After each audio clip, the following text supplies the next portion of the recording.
안녕하세요. 잘들 계셨습니까?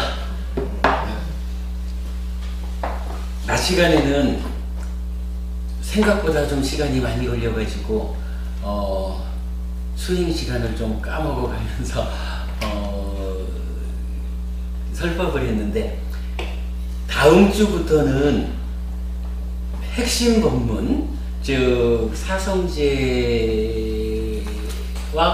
12연기 8정도로 대표되는 이 핵심 법문으로 들어가야겠다라는 생각 때문에 좀 막 무리를 해가지고선 지난 한 달간 준비되었던 과정을 마무리 짓고 마무리 지었습니다. 그래서 다음 주부터는 사성제 법문으로 들어가는 것으로 그렇게 시작을 했어요. 그래서 왜 사성제를 해야 되느냐라고 하면은, 여러분 부처님께서 10가지의 질문에 대해서는 답변하지 않는다라는 거 아시죠? 그래서 14무기라고 말하는 거. 그래가지고 이 세상이 시간적으로 말할 때 끝이 있습니까? 언젠가는 이 세계가 없어지고 맙니까? 이런 질문. 아니면 끝이 없습니까?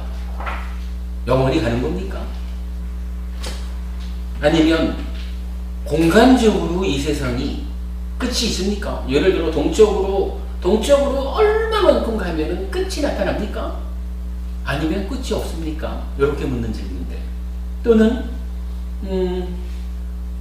몸과 마음은 하나입니까? 그러니까 같은 겁니까? 아니면 다른 겁니까? 몸과 마음, 요거는 이제 약간 상견, 단견 이쪽하고 이제 좀 연결해서 볼 수가 있겠죠. 그러니까 하나입니까? 다른 것입니까? 이런 측면. 그렇게 하면 6개고, 그 다음에 이제 부처님에 대한 질문을 하죠. 부처님이 돌아가신 다음에도 존재합니까? 존재하지 않습니까? 존재하기도 하고 존재하지 않기도 합니까? 아니면 존재하는 것도 아니고 존재하지 않는 것도 아닙니까? 요 4가지로 질문하는 것이 인도식의 어떤 논리법인가 봐요.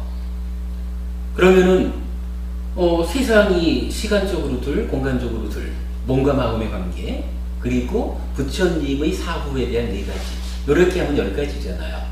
요 10가지의 일에 대해서 대답하지 않는다라고 하는 것을 14무기, 이렇게 불교교리적으로 표현을 하는데, 오늘은 사실 우리가 그동안 계속 공부했던 거, 특히 이제 우리 지난주 수업에서 실라 쌍카파 산야로 업을 구분하는 요 얘기 마지막에 했었잖아요. 그러니까 보통은 우리가 산야의 영향을 받아가지고 몸과 말과 만의, 즉 신고의 3업, 요걸 좀 확대하면, 오늘 여러분 이제 나눠드렸지만은 10가지 업으로 해서 10악업 또는 10선업 이렇게 되죠. 그렇게 이제 산야와 의업, 신업, 구업, 요렇게 체계를 가지고 업이 설해지는 곳이 일반적이라면, 유독 수행자 만디가의 아들에 대한 경, 마치마니까야 78번입니다. 41번이든가 그 경전에서는 이 업의 구분을 좀 다른 방법으로 제시를 했다. 그래서 산야의 영향은 그대로 동일하게 나타나는데, 만의 행위, 즉 의업 중에서 사견은 좀 빼놓고 탐욕과 진해라고 하는 부분을 쌍까빠라고 이름 붙였고, 사유 이렇게 된 거죠. 정사유 할 때의 사유가 요 쌍까빠를 말하는 거죠. 그리고 몸과 말의 행위를 묶어서 실라라고 했죠. 지난주 나눠드린 그림에 나타나 있고 설명을 드렸던 부분이죠. 그렇게 해가지고 이제 업이라는 이야기를 쭉 설명을 끝냈다, 이렇게 이제 보았어요. 그리고는 최근에 우리 카페에 올려놓은 글 한 편을 소개해 드렸거든요. 이런 이야기. 소원이 있으세요? 소원을 이루려면 어떻게 해야 하나요? 이렇게 질문을 하고는 제가 경전을 하나 연결을 해드렸는데, 이 경전에서 바로 이런 얘기를 하는 거예요. 서원이 있다면, 자, 내가 어떠한 결과를, 내가 원하는 결과를 가지고 싶어요. 그러면 내가 이런 결과를 가지고 싶다. 이거 이제 서원을 세운다. 소원이 있다. 기도한다. 이렇게 이제 말할 수 있겠죠. 근데 이제 거기서 질문의 내용, 그러니까 부미자 스님이라는, 부미자 전자, 부미자라는 스님한테 어떤 왕자가 이제 그렇게 질문을 하죠. 서원이 있어도 청정한 행위를 통해서 내가 원하는 과거, 즉 결과를 얻을 수가 없다.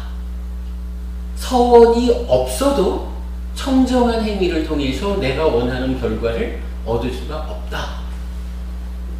서원이 있기도 하고 없기도 해도 청정한 행위를 통해서 내가 원하는 결과를 얻을 수 없다. 서원이 있는 것도 아니고 없는 것도 아니라고 해도 청정한 행위를 통해서 내가 원하는 결과를, 즉 과거를 얻을 수 없다. 요렇게 주장하는 수행자들이 있습니다. 이런 주장에 대해서 부미자 스님, 그대의 스승, 즉 부처님은 뭐라고 말합니까? 요렇게 이제 질문을 하니까 부미자 스님이 답변을 그래 해요. 나는 우리 스승에게서 이런 질문에 대한 답변을 들어보지 못했다. 배우지 못했다. 그러나 우리 스승께서 늘 설해 주시는 가르침의 내용으로 보자면 아마도 우리 스승은 이렇게 답변을 했을 것 같습니다. 하고는 뭐라고 이제 답변을 하시냐면, 서원이 있더라도 청정한 수행을, 그러니까 청정한 행위를 하지 않으면 과보를 얻을 수 없다. 내가 원하는 결과를 만들어낼 수 없다. 서원이 없어도 청정한 행위를 하지 않으면 결과를 만들어낼 수 없다. 두 번째죠. 서원이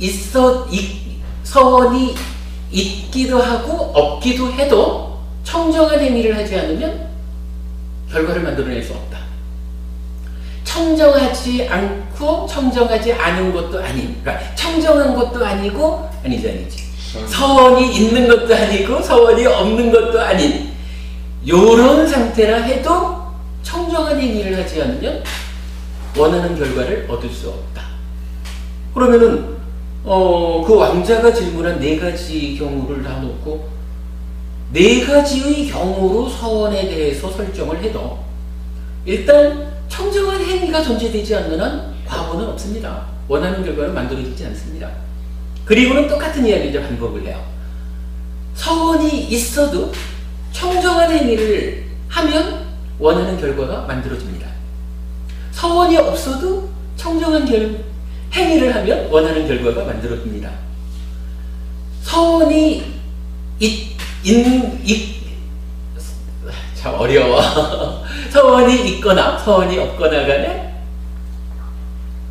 그러니까 행위가 청정하지 않으면 결과가 만들어지지 않습니다. 서원이 있는 것도 아니고 없는 것도 아니라고 해도 행위가 청정하는, 즉 내가 원하는 결과를 만들어내는 행위를 내가 하면, 이런 얘기죠. 청정한 행위라고 표현하는 것은 결국은 10가지 업, 우리가 방금 말했던 이 신고의 3업이기도 하고 10업 중에 10악업이 아닌 10선업으로 지으면, 이런 얘기죠. 경에서는 구체적으로 8정도를 닦으면 이렇게 나와요. 그래서 청정한 행위를 하면 원하는 결과가 만들어집니다.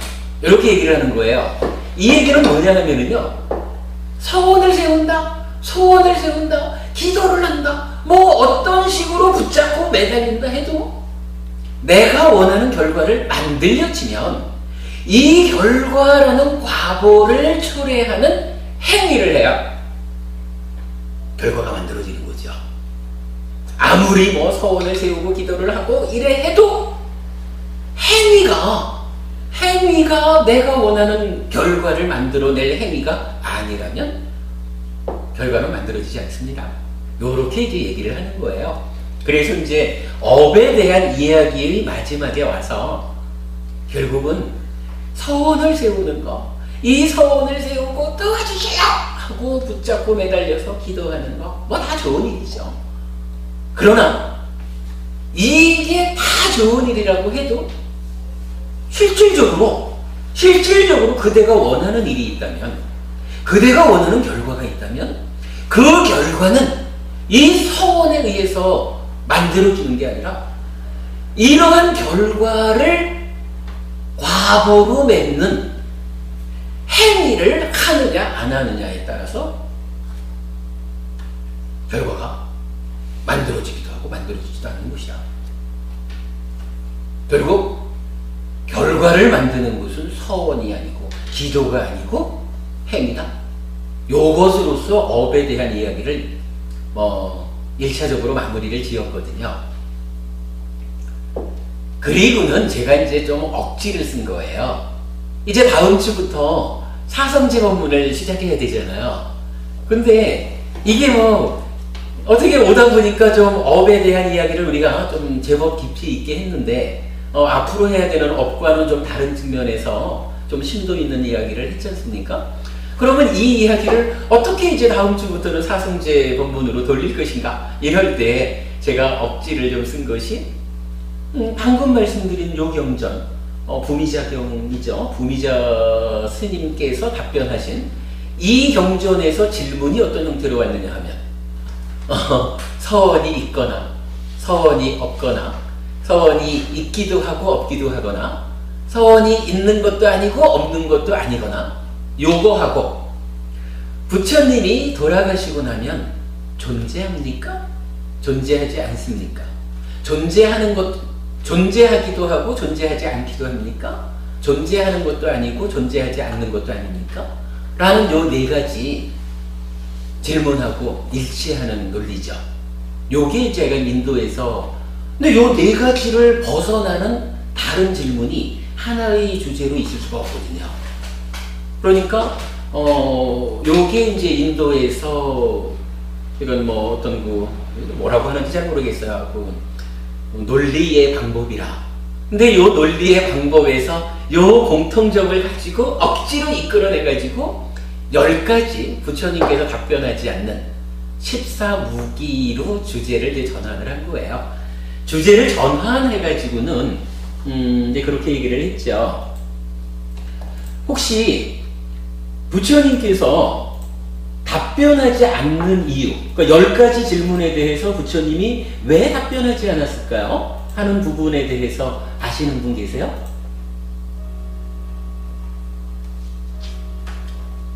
알려줘도 이해를 못하니까? 그것도 하나 있고요. 또 있어요. 한 부분님 생각나세요? 문부부님? 수행하는데 도움이 안 되는 거. 수행하는데 도움이 안 된다. 수행하는데 도움이 안 된다. 거의 근접은 했는데 약간의 차이가 있고 이런 얘기죠. 사실은 수행하는데 도움이 안 된다라는 게 맞는 표현이에요. 맞는데 이제 부처님은 얘기를 조금 달리한 거죠. 그래요. 이건 염오로부터 깨달음에 이르는 이 과정, 수행이죠. 근데 우리가 이제 이건 좀 부처님이 즐겨 쓰시는 표현으로 하자면 나는 오직 고와 고멸, 괴로움과 괴로움의 소멸을 말했을 뿐이다. 이래하고 수행이라는 것은 괴로움에서 괴로움의 소멸로 삶을 바꾸는 거, 이게 수행이죠. 그랬을 때 이 10가지 대답하지 않는 것에 대해서 왜 그러면 부처님은 대답하지 않습니까? 라고 할 때 부처님은 깨달음 이렇게 이제 표현을 하면서 한번 읽어볼까요? 요거 디가니까요 9번 뽀따빠다경에 나오는 이야기인데 14무기, 즉 10가지 설명하지 않음의 이유를 이것은 참으로 이익을 주지 못하고 법에 바탕한 것이 아니며 청정범행의 시작에도 미치지 못하고 역겨워함으로 인도하지 못하고 욕망의 밑바램으로 인도하지 못하고 소멸로 인도하지 못하고 고요함으로 인도하지 못하고 최상의 지혜로 인도하지 못하고 바른 깨달음으로 인도하지 못하고 열반으로 인도하지 못하기 때문이다. 그래서 나는 이것을 설명하지 않는다. 라고 답변을 하셔요. 이게 그러니까 그 14무기에 대한 이유 중에 첫 번째 대답인 것 같아요. 그리고 나면 이제 다른 경전들에서 뭐 이건 케마경, 쌍유타니까의 44번 주제의 1번 경이네요. 여기서는 색수상행식이라는 어떤 헤아려지는 것으로부터 부처님은 벗어나셨는데 사실 지금 부처님이 살아계셔도 이미 오치원이라는 삶에서 존재의 삶에서 벗어났잖아요. 그러면 부처님의 삶을 색수상행식 가지고 물질로서 부처님의 삶을 설명할 것이냐, 헤아릴 수 있느냐, 수상행식 어떤 것으로 또는 다 합친 것으로 부처님의 삶을 헤아릴 수 있느냐, 헤아릴 수 없다. 살아있는 지금도 헤아려지지 않는 부처님을 돌아가신 다음에 일단 몸을 내려놓은 이 상태에 대해서 부처님의 존재 여부를 헤아릴 수 있겠느냐. 여기 이제 방금 정영도님 말씀하시는 얘기해줘도 모르니까 이런 거하고 통하는 거죠. 그 다음에 이제 몇 가지 그 이유들이 이제 설해지는데 되게 비슷해요. 그러니까 관찰되지 않고 헤아려지지 않고 그래서 부처님은 설하지 않은 대답하지 않는다 이렇게 이제 말하거든요. 그러니까 이제 크게 보면은 그러니까 이익되지 않아서 그리고 헤아려지지 않아서 이렇게 이제 대답하지 않는 이유를 말할 수가 있을 것 같아요. 그러면 이제 첫 번째 답변으로 돌아가서 나는 이렇게 이익되지 않기 때문에 답변하지 않는다 하니까 다시 묻거든요. 그러면 부처님이 이익되지 않는다고 답변하지 않는다면 이익되는 건 뭡니까? 부처님은 무엇을 설합니까? 이렇게 묻는 거죠. 그때 부처님이 이제 나는 고진멸도 사성제를 설한다. 왜 고진멸도 사성제를 설하느냐? 라고 하면 똑같은 이야기를 거꾸로 하는 거예요. 반면에 설명하는 것으로는 사성제를 말하는데 설명의 이유를 이것은 참으로 이익을 주고 청정범행의 시작이며 전적으로 역겨워함으로 그러니까 염오로 인도하고 욕망의 빗바램으로 인도하고 소멸로 인도하고 고요함으로 인도하고 최상의 지혜로 인도하고 바른 깨달음으로 인도하고 열반으로 인도하기 때문이다. 그래서 나는 이것을 설명한다 라고 합니다. 그래서 부처님께서는 유익하지 않은 것, 이익되지 않는 그런 질문들에는 내가 시간이 아깝다. 내가 그걸 설명할 이유가 없다. 이렇게 이제 답하지 않는 거고 그렇다면 오직 어떤 것을 가르치느냐 라고 할 때 고진멸도 사성제를 설한다. 이렇게 이제 말하는 거죠. 그래가지고 이제 아까 그러니까 낮수업을 하면서 이제 그 얘기를 한 거예요. 그 업에 대한 이야기 중에 이렇게 그 네 가지 논리로 그 서원이라는 것을 말했을 때 서원이 있든 없든 간에 상관없고 그대의 행위가 원하는 결과를 과거로 가져오는 그러한 행위를 하면 행위의 힘으로 얻을 것이고 행위가 미치지 못하면 얻지 못할 것이고 서원의 문제가 아니라 행위의 문제다 하는 부분을 이제 그 업에 대한 이야기의 결론으로 지으면서 거기에서 요 네 가지 논리를 어거지로 따가지고 와가지고 이제 다음 주부터는 부처님께서 설하지 않은 것은 설하지 않고 이제 설하신 바 이익되는 이야기 고진멸도 사성제에 대한 핵심 본문으로 들어가겠습니다. 이제 이렇게 해서 낮수업을 마쳤습니다. 뭐 좀 이야기가 좀 길었지만 일단 그렇게 시작을 낮수업 보고를 했고 문제는 이제 뭐 이거죠. 뭐 우리도 결국 다음 주부터는 이제 이 수업에서도 오늘 아이가 뭐 좀 부족하면 부족한 대로 기본기 부분을 종료하고 사성제 핵심 본문으로 다음 주에는 들어가겠다. 이렇게 이제 일단 안내 말씀을 드리고 오늘 뭐 시간이 되는 대로 좀 쭉 한번 훑어나가도록 하겠습니다. 사실 뭐 앞에서 우리가 굉장히 중요한 부분들 부처님의 그 전생 이야기에서 중요한 이야기 했죠. 과거 출불과 관련되고 오직 연기된 곳은 무상고 무화라는 특성을 가지는 하루만 절에 가도 배워야 하는 가르침이고 죽었다 깨도 잊어서는 안 되는 가르침, 요것이 우리 공부의 중심에 있다라는 거, 그 얘기하고 특히 이제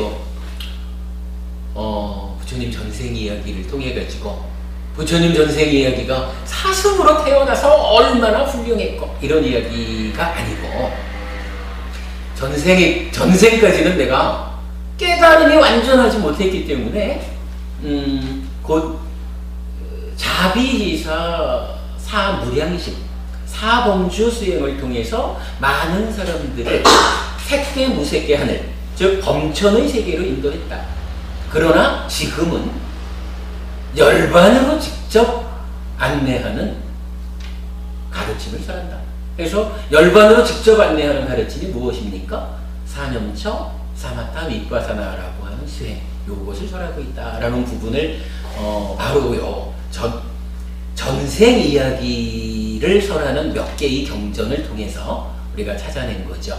요걸 찾아내니까 사실은 이 수행의 체계, 이 업이라고 하는 것을 그런 측면에서 본 거죠.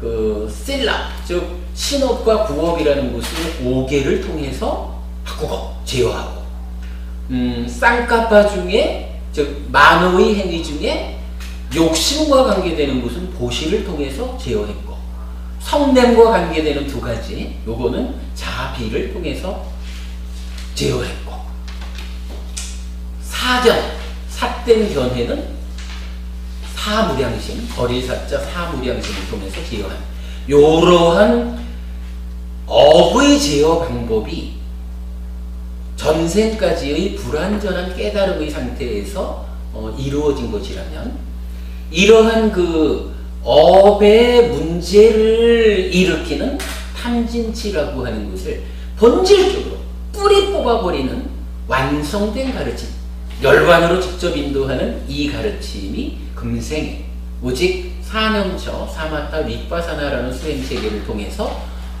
성취해서 가르치는 것이다. 그럼 이러한 수행의 체계, 업의 형태를 그 체계적으로 정리할 수 있게 된 것은 굉장히 중요한 성과죠.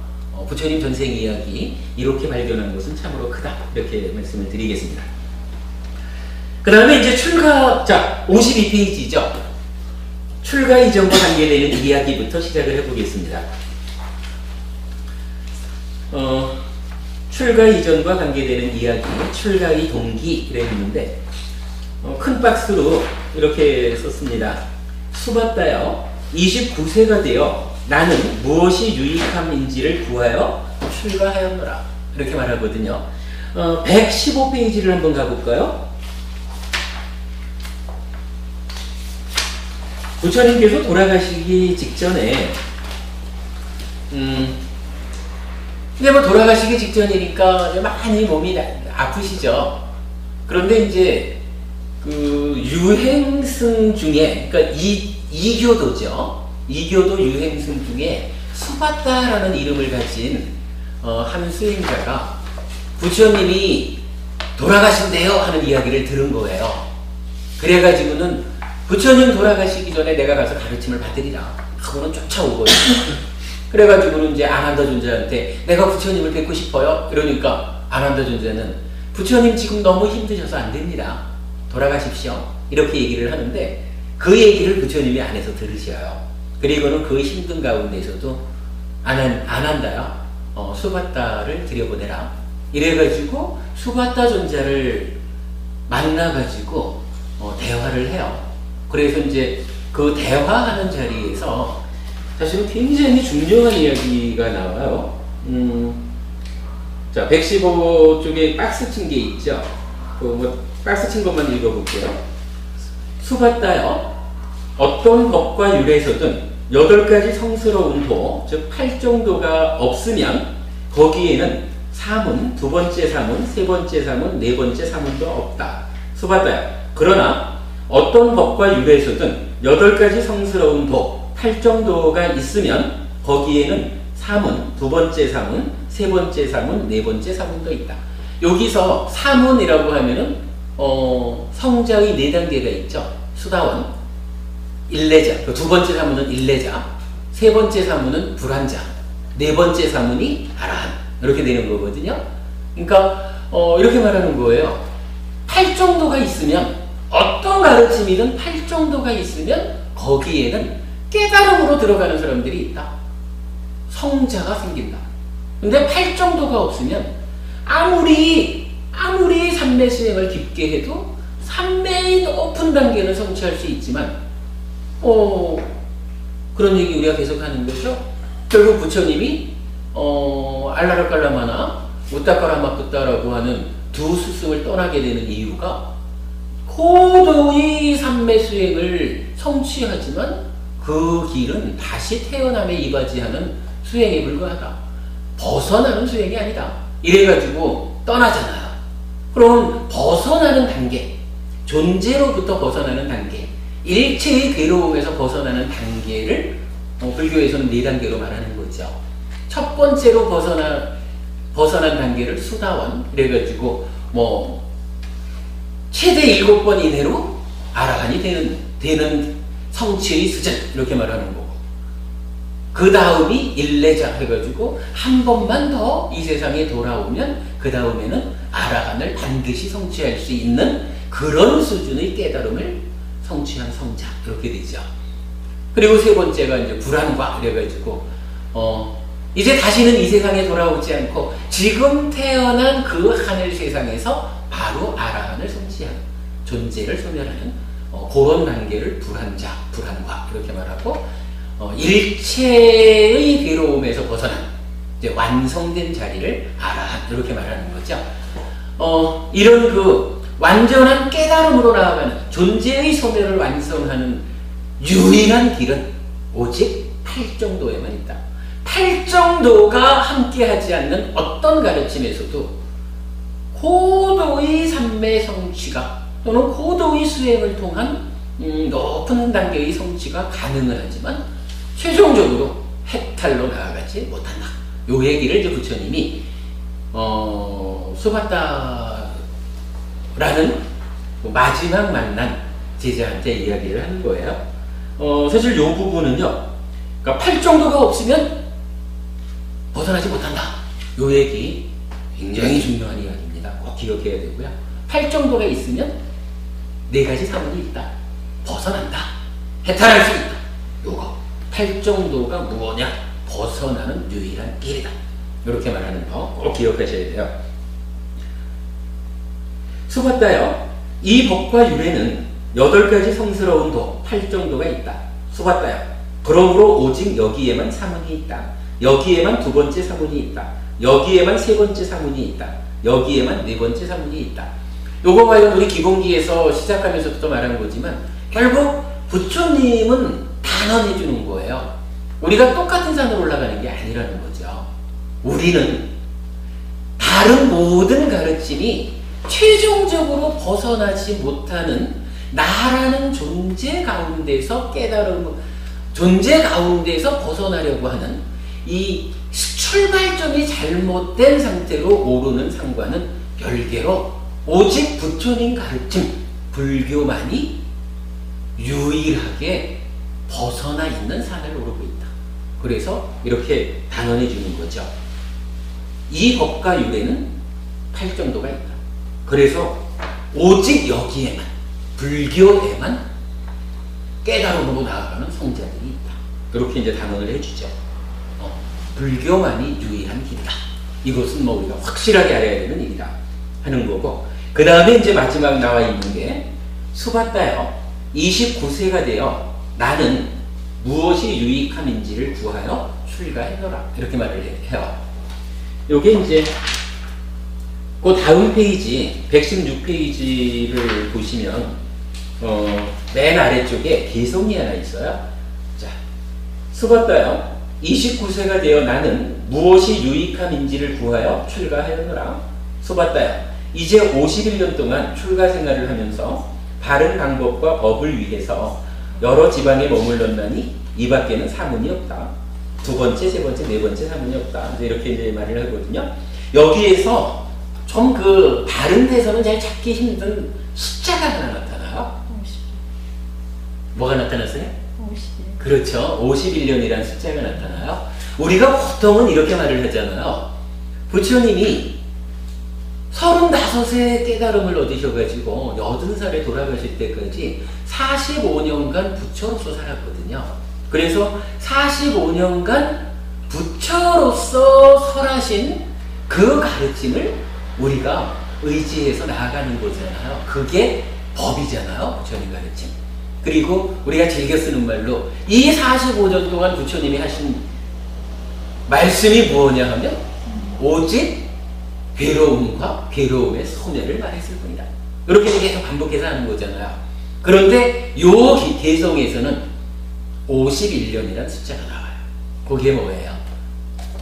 깨달음의 45년에 여기서는 출가해가지고 깨달음을 얻을 때까지 6년간 그 삼매 수행과 고행을 하셨잖아요. 그리고 뭐 마지막에 이어가지고 부처님의 독창적인 수행을 얼마의 기간 했는지는 몰라도 이렇게 이제 나타나죠.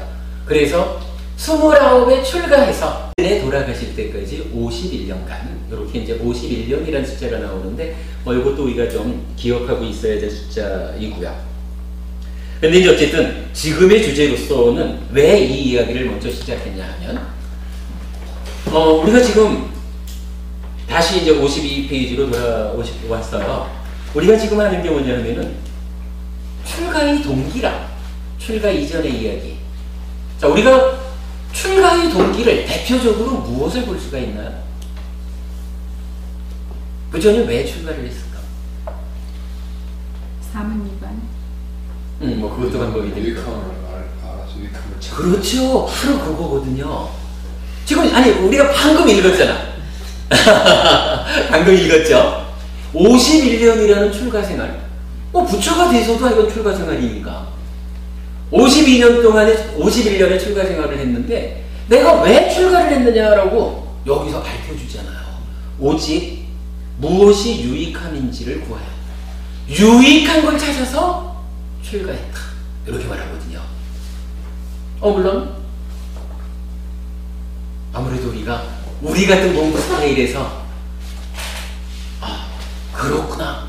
부처님은 참으로 유익함을 구하여 출가하셨구나.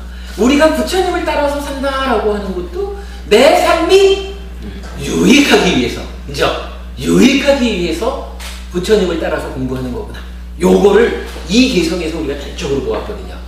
그리고 나면 또 보아야 할 게 있죠. 그렇다면 유익한 건 뭘까? 유익한 건 뭘까? 이걸 또 봐야 되잖아. 자, 일단 그 다음 이야기를 좀 볼까요? 부처님의 이 출가 이전 이야기, 그러니까 출가해서 수행하는 이 과정 이야기가 그렇게 많은 경전에서 나타나지는 않는데, 대표적으로 마치마니까야 26번경, 성구경, 그러니까 성스러운 구함이란 얘기죠. 성스러운 구함의 경, 하고, 그 옆 페이지에 있지만, 마치마니까야 36번 경인 마하사짜가경이라는 두 경전에서 상당히 심도 있게 나타나고 있어요. 시간이 많지 않으니까 그냥 쭉 해나가겠습니다. 성구경에서는 어떤 이야기를 하시느냐 하면, 자, 박스를 한번 볼까요? 비구들이요. 그런 나에게 이런 생각이 들었다. 나는 왜 자신이 태어나기 마련이면서 태어나기 마련인 것을 오직 참고하는가? 늙기 마련이고 병들기 마련이고 죽기 마련이고 슬퍼하기 마련이고 오염되기 마련이면서 오염되기 마련인 것을 참고하는가? 그것을 얻고자 하는가? 라고 부처님이 생각을 했다는 거죠. 그리고는 그 두 번째 단락에서 보면 이렇게 나타나요. 비구들이여, 그러면 무엇이 태어나기, 늙기, 병들기, 죽기, 슬프기, 오염되기 마련인 것이라고 말하는가? 비구들이여, 아들과 아내는 태어나기 마련인 것이다. 하인과 하녀는 태어나기 마련인 것이다. 염소와 양은 태어나기 마련인 것이다. 닭과 돼지는 태어나기 마련인 것이다. 코끼리와 소와 말은 태어나기 마련인 것이다. 금과 은은 태어나기 마련인 것이다. 비구들이여, 이런 집착의 대상들이 태어나기 마련인 것이다. 여기에 묶이고 홀리고 집착하여 자신이 태어나기 마련이면서 태어나기 마련인 것을 참고한다. 근데 이게 태어나기에만 적용되는 건 아니죠. 위에 나왔던 늙기, 태어나기 마련, 늙기, 병들기, 죽기, 슬퍼하기, 오염되기, 이렇게 6가지를 공통으로 이제 설해지는 거죠. 그러면 부처님은 이제 문제의식을 어디다 두었느냐 하면, 아까 누가 사문유관 말씀을 하셨죠. 일단 사문유관이라고 하는 곳이 동서남북 나가가지고 늙은 사람, 병든 사람, 죽은 사람, 그리고 벗어나는 출가, 이렇게 요 네 가지로 그 사람을 보는 거죠. 그래서 늙고 병들고 죽어야 하는 괴로움, 그 괴로움의 바탕에는 태어나기 때문에 늙고 병들고 죽어야 하는구나, 요거를 사문유관을 통해서 부처님이 아는 거잖아요. 근본적으로 태어난다라는 것이 이렇게 괴로움을 만드는구나, 이렇게 아신 거예요. 그러면 여기 이제 부처님이 왜 출가를 했는가? 라는 이야기 속에서 바로 사문유관과 연결되는 생로병사라고 하는 4가지를 제시하고, 근데 이거는 생로병사라는 건 우리가 다 알잖아요. 부처님 왜 출가했을까? 생로병사로부터 벗어나려고, 윤회에서 벗어나려고. 근데 여기에 2가지가 추가되어 있죠. 하나는 슬픔이라고 하는 거고요. 그죠? 하나는 슬픔이고 또 하나가 오염이에요. 슬픔이라고 하는 것은 뭐 기본적으로 우리가 딱 슬픔 하나만으로 볼 필요는 없겠죠. 우리가 12연기 보면은 마지막에 가서 태어남을 조건으로 늙음, 죽음, 그 다음에 우리 말하는 수비, 고운해, 슬픔, 비탄, 고통, 근심, 절망이라고 하는 일상의 삶에서 겪어야 하는 괴로움이 나타나잖아요. 수비, 고운해, 요 5가지.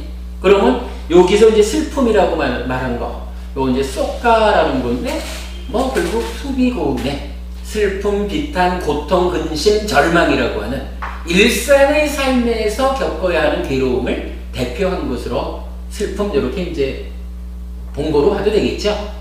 이게 뭐 경전적으로 그렇다라고 설명된 건 아니지만 우리가 이렇게 이해하면 될 것 같고요. 그러면 생로병사도 문제지만 또 한 가지 문제는 태어나서 살아가는 그 가운데 단순히 늙는다, 병든다, 죽는다, 또 태어난다, 요것만 부처님이 문제 삼은 게 아니라 그 삶의 과정에서 우리가 슬퍼해야 되고, 슬픔이 지나쳐가지고 비탄에 빠지고, 고통, 육체적으로도 괴로움을 겪어야 되고, 온통 정신적 불만족이죠. 근심, 그리고는 절망하는, 뭐 이런 아픔들까지도 부처님은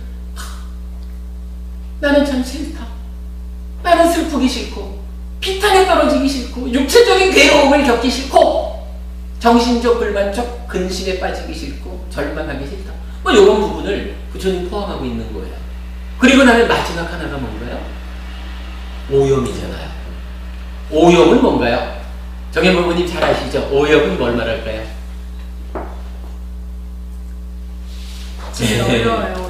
오염이 어려운가요? 우리가 지난주 수업에서도 뭐 간략하게 산다는 게 뭐냐라고 할 때 눈기 코여봄 만어로, 즉 안입이 설신의로 대상을 감각해드리잖아요. 감각해드리면 감각한 대로 눈의 직에서부터 만호의 식까지 아는 마음이 생기고, 삼사화합 촉해가지고서 촉하면 수상사가 함께 생기고, 이때 수라는 것을, 그러니까 경험, 느낌이라고 하는 것을 생겨난 윈냐나 마음이 인식하는 과정에 쌌냐라는 곳이 개입해서 왜곡하고, 그러면 왜곡된 상태로 인식을 하고 나면 이 윈냐나라고 하는 마음이 찌따라는 마음으로 바뀌죠. 그리고 이 찌따가 원인 또는 주체가 되어가지고 몸과 말과 마음으로 행위한다. 그런데 이 행위를 하고 나면 두 가지가 결과된다.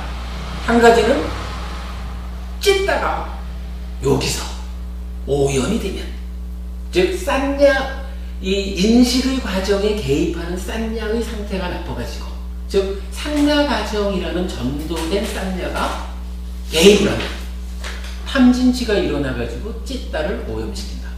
찌따가 오염이 되면 오염된 찌따가 몸과 말과 만으로 오염된 행위를 하고, 오염된 행위 끝에는 찌꺼기라고 할까요? 행위의 찌꺼기, 식이, 앞에서 생겨난 식이 머문다. 어디에? 욕계, 색계, 무색계라고 하는 이 3계, 중생들이 살아가는 3계의 행위가 어떤 과보를 초래하는 행위냐에 따라서 욕계, 색계, 무색계의 어딘가에 식이 머문다.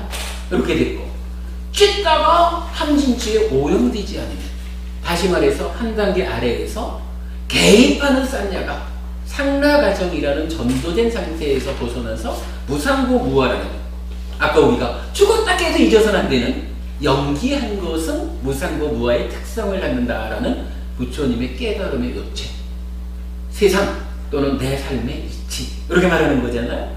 싼냐가 상라가정이라는 전도된 상태에서 벗어나가지고 무상고 무아라는 올바른 싼냐의 100%가 되어버리면 이제 탐진치가 일어나서 찌따를 오염시키지 않잖아요. 찌따가 오염되지 않으면 몸과 말과 만으로 청정한 행위를 하게 되는데, 청정한 행위의 결과는 어떻게 돼요? 찌꺼기인 식을 남기지 않죠. 그래서 식이 욕계, 색계, 무색계의 어딘가에 머물지 않게 되죠. 머물지 않는 게 뭐예요? 이게 해탈이잖아요. 해탈 열반되죠. 그러면 오염이라는 말은 물론 아이고 옷도 커피를 흘려도 오염되죠. 근데 부처님이 여기서 말하는 내가 왜 출가했는가 라는 이야기를 할 때 생로병사라는 근본적인 괴로움에 이 수비고대를 대표하는 슬픔, 그리고 오염이라고 말할 때 이 오염은 우리가 어떻게 이해해야 되겠습니까? 결국은 우리가 중생으로 살아간다는 이 삶은 결국은 싼냐 안에, 그러니까 싼냐를 구성하고 있는 상가가정이라고 하는 이 전도된 것, 요것이 인식의 과정에 개입을 함으로써 탐진치가 일어나서 찌따를 오염시키더라. 그래서 오염된 찌따로 오염된 행위를 해가지고 식이 머물어서, 요 머문 식이 12연기의 세 번째 나오는 식이잖아요. 요게 윤회하는 식이잖아요. 윤회를 해야 되고 괴로움을 겪어야 되잖아. 부처님이 출가하신 이유, 그러니까 6번째로 제시한 오염이라는 거. 우리가 이렇게 상라가정이라는 전도된 싼냐로 인해서 탐진치에 오염된 찌따로 오염된 행위를 하게 되는 이러한 윤회하는 12연기적인 우리의 삶에 나는 싫어, 이렇게 말하는 거죠. 그러니까 우리가 이렇게 오염돼서 윤회하기 마련이면서 어찌 그 윤회하기 마련인 그거, 오염되어 있는 그거를 구하고 있느냐. 요게 출가하는 동기, 출가의 이유, 이렇게 설명이 되는 거죠. 그렇게 이제 6가지를 성부경에서 발견하는 거, 이거 굉장히 중요한데, 여기에서 이제 또 한 가지 봐야 될 게, 방금 2번째 단락에서, 그러면 무엇이 생로병사하고 슬프고 오염되기 마련인 것이냐 하니까, 그냥 아들이고 아내고 하인이고 하냐고 닭바돼지고 이러잖아요. 요거를 한마디로 표현하면은, 이렇게 태어난 태어나기 마련인 요런 6가지로 설명되는 요 내용들이 뭔가요? 요거 참 많이 고민했던 건데, 자, 그 옆 페이지 위에 있는 박스를 보자고요. 주목한 거죠. 주목하는데 참고의 대상. 무엇을 가지고 태어나기 마련이면서 태어나기 마련인 대상을 탐구했느냐 라고 할 때, 이 탐구의 대상으로 제시된 아들이고 아내고 닭과 돼지고 하는 이런 것들이 외부의 것이죠. 외부의 것. 그러면 우리가 지난주에 얘기했지만 눈, 귀, 코, 혀, 몸으로 형색, 소리, 냄새, 맛, 감촉을 감각하죠. 이때 이 감각의 대상 5가지. 그러니까 보통은 안입이 설실이 색성향 미촉법 이렇게 이제 육근육경이 되는데, 거기서 만호와 단말은 빼놓고 앞에 5가지만 얘기할 때 이걸 뭐라고 했느냐 하면 까마구나 그랬잖아요. 까마구나. 그런데 요 안입이 설신의로 까마구나를 감각하는 그 사이에 욕탐, 찬다라가라는 욕탐이 개입하면 어떻게 돼요? 그 까마구나에 대한 욕탐, 요거를 까마라고 말하잖아요. 외적인 대상에 대한 욕탐, 그렇게 되는 거죠. 그렇다면은 부처님이 무엇이 태어나기 마련이고 늙기 마련이고 이렇게 말씀하신 그 대상이 외적인 거라. 요 외적인 것에 대한 욕탐, 요거를 부처님이 말하고 있죠. 그래서 부처님이 출가를 말씀하시면서 이렇게 생로병사와 슬픔 내지 절망을 하나로 묶고 오염, 이렇게 이제 6가지로 표현을 했는데, 그 대상이 되는 것을 우리가 과거에는 잘 몰랐지만 지난주에 까마구나, 까마 요 단어를 배우고 나니까 이제 알 수가 있는 거죠. 부처님은 까마구나에 주목했다. 그러니까 이제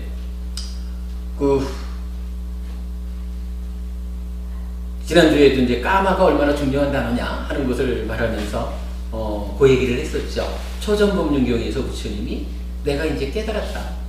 깨달았는데 무엇을 깨달았느냐 하면 까마와 고행이라고 하는 2가지 극단을 버리고 벗어나서 중도로서 깨달았다. 이렇게 나오잖아요. 그러니까 부처님이 나의 깨달음을 얘기하면서 까마를 한쪽에 놓고 고행을 한쪽에 놓을 정도로 비중 있는 단어가 까마라고 했잖아요. 근데 이제 왜 까마가 그렇게 비중 있느냐라고 볼 때 사실은 이런 경전을 통해서 부처님께서 이 까마라고 하는 것이 얼마나 우리 삶을 아프게 하는 것인지를 강조하고 있는 거죠. 그런 부분을 이제 이렇게 또 이제 확인할 수 있다라고 설명을 드리고 넘어가겠습니다. 일단 하여간 까마로부터 벗어난다라고 하는 것이 성스러운 구함에서 제시되고 있다라는 거고요. 그 다음에 몸을 닦음 그리고 마음을 닦음 이런 부분은 그냥 간략하게만 보겠습니다. 또 박스의 2번째 문단을 보면 몸을 닦지 못했기 때문에 일어난 즐거운 마음이 마음을 압도해버리고 군림하거나, 마음을 닦지 못했기 때문에 일어난 괴로운 느낌이 마음을 압도해버리고 군림하는 이런 2가지 습관이 있는 사람은 누구든지 이와 같이 몸을 닦지 못한 것이며 마음을 닦지 못한 것이다. 이랬어요. 경전의 여러 군데서 몸을 닦는다, 마음을 닦는다 하는 표현이 나타나요. 또 몸을 닦지 못해서 마음을 닦지 못해서 이런 표현이 나타나는데, 몸을 닦는다는 건 무엇고 마음을 닦는다는 것은 무엇냐 하는 부분이 제가 그동안 본 바로는 지금 요 문단 마하사짝의 경우에 요 문단에서만 설명되어 있는 것 같아요. 제가 기억하기로는. 그러면 여기서 몸을 닦지 못했다라고 하는 것은 무엇을 의미하느냐 하면 이제 즐거운 느낌이 일어났어요. 즐거운 느낌은요, 육체적으로 즐거운 느낌도 있고 정신적으로 즐거운 느낌도 있거든요. 느낌을 2가지로 분류할 때 까야 웨다나 그리고 쨌다 시카 웨다나 이래가지고 몸의 느낌과 정신적 느낌 이렇게 구분을 하거든요. 근데 이제 여기서는 지금 즐거운 느낌이 마음을 압도해버렸다. 그러니까 어떤 상황에 처했을 때 이제 즐거움이 일어난 거예요. 몸이 즐거울 수도 있고 마음이 즐거울 수도 있어요. 근데 이 몸이 즐겁든 마음이 즐겁든 내가 어떤 형태로든 즐거움이 있는데 이 즐거운 느낌에 내가 빠져버려가지고 그냥 즐거워서 어쩔적으로 헤매고 있는 거예요. 그걸 뭐라고 표현했나요? 즐거운 느낌이 마음을 압도해버리고 분림한다. 그러니까 즐거운 느낌에 빠져가지고 내일 당장 내가 해야 되는 일도 잊어버리고 고스톱치면 좀 있잖아요. 그 즐거움에 빠져가지고 내일 아침 출근할 생각도 잊어버리고 소주 한 잔 기울이니까 얼마나 좋아요. 그 소주 먹는 즐거움에 떨어져가지고 내일 출근할 거 잊어버리고 그렇게 되면은 부처님은 딱 경전에서 그러잖아. 타락에 있고 즐거움에 압도되어가지고 내가 해야 할 바를 내 마음을 딱 추스리지 못하는 거 그런 건 타락에 있고 타락으로 문 열고 들어가는 거죠. 그런 경우를 부처님은 몸을 닦지 못해서 그렇다. 몸을 닦는 게 어떻게 닦는 겁니까? 하는 부분은 사실은 제가 잘 아직 이해를 못하고 있어요. 근데 이제 몸을 닦는다는 게 그렇다고 별거는 아니겠죠. 어차피 우리가 수행하는 것은 사념처, 사마타, 위파사나 요 수행의 체계잖아요. 요 수행의 체계를 가지고 싹디로서 만호를 제어하고 사마디로서 찌따를 제어하고 빤냐로서 윈냐나를 제어해서 이렇게 나아가는 요 수행의 체계를 우리가 닦아나가면 되는데 그 가운데 몸을 닦는다는 게 구체적으로 어떻게 구분되고 마음을 닦는다는 게 구체적으로 어떻게 구분되는지 제가 요 구분을 못하겠다. 아직 제가 경전에서 찾아내지 못했다. 이렇게 이제 말씀을 드리는 건데 어쨌든 하여간 그 수행이 되어가는 가운데 부처님은 그런 거예요. 즐거움에 빠져가지고 헤매느라고 어쩔 줄 몰라 하는 거 요거는 몸을 닦지 못해서 그렇다. 이렇게 말을 하는 거고요. 역으로 마음을 닦지 못했기 때문에 일어난 괴로운 느낌이 마음을 압도해버리고 분림하는 이런 두 가지 습관들이 있어요. 요거는 이제 어떤 형태로든 우리가 몸과 마음으로 괴로움을 겪잖아요. 몸과 마음으로 괴로운 일이 빠졌을 때 이 괴로움에 떨어져가지고 어쩔 줄을 몰라. 우리가 보통 말하는 두 번째 화살. 어떤 상황에서 딱 괴로운 일이 생겼으면 이 괴로운 일을 1차적으로 생겨난 거니까 겪어내야죠. 그러나 생겨난 만큼만 겪어내고 이것을 내 마음 안에서 키워가지고 2차적인 아픔을 만들면 안 되잖아요. 요거 부처님은 두 번째 화살이라고 말하거든요. 두 번째 화살이라는 게 또 똑같은 일을 당하지 않는다가 아니고 괴로운 대해서 그러니까 똑같은 일이라는 게 그러니까 똑같은 일이라고 본 거예요. 근데 그 똑같은 일이 이 몸의 상태에서 여러 개 화살을 맞았는데 또 다른 화살이 이런 개념이 아니라 하나의 화살이 날라오고 두 번째 화살이 또 날라오는데 첫 번째 화살은 이미 생겨난 아픔이야. 네. 우리가 눈기, 코, 혀, 몸, 만으로 대상들을 감각하면 거기서 괴로운 느낌이 일어날 수도 있고 즐거운 느낌이 일어날 수도 있잖아요. 네. 요럴 때 괴로운 느낌이 일어난 거를 화살을 맞았다. 이렇게 말하는 거거든요.